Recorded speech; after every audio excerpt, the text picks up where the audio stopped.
துணைக்காக ஏங்கும்போது நம்புங்கள். கிறிஸ்துவுக்குள் பிரியமானவர்களே, சேர்மேன் போர்ட்டர் சிறுமியாக இருந்தபோது தனது திருமணத்தை பற்றி கனவு கண்டார்.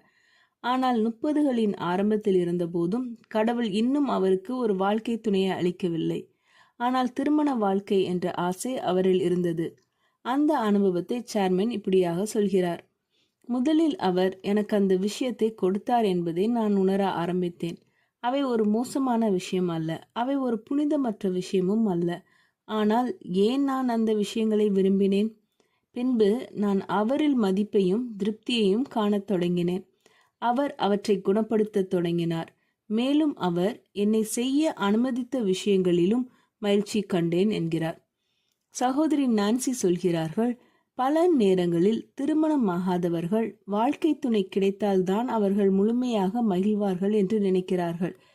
கடவுள் உங்கள் நிலையை மாற்றாமல் இருக்கலாம், ஆனால் அவர் உம்மில் ஆழமான சந்தோஷத்தை நீங்கள் கண்டுபிடிக்க உதவுவார். கிறிஸ்துவில் உங்களுக்கு யாராலும் பெறக்கூடிய மிகவும் அன்பான நண்பர் இருக்கிறார்.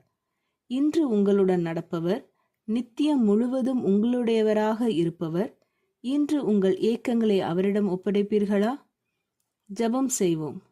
எங்கள் அன்பின் பரமபிதாவே, தனிமையில் இருக்கிற ஒவ்வொருவரையும் நாங்கள் நினைக்கிறோம்.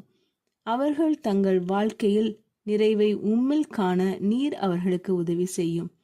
அவர்களின் எதிர்பார்ப்புகளை அவர்கள் வெறுமையாய் ஆக்கிவிடாதபடி அவர்கள் உம்மீது நம்பிக்கை கொண்டிருக்க அவர்களுக்கு வலிமை தாரும். அவர்களின் எதிர்பார்ப்புகளை உம்முடைய கைகளில் ஒப்படைக்கிறோம். உம்முடைய நித்திய நட்பில் மகிழவும் கிருபை செய்யும்.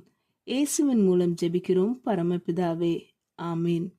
இந்த மெசேஜ் 19 ஜூலை 2022 நான்சி டிமோஸ் வால்குமுத் அவர்களின் இயேசுவை தேடி என்ற புரோகிராமிலிருந்து எடுக்கப்பட்டது.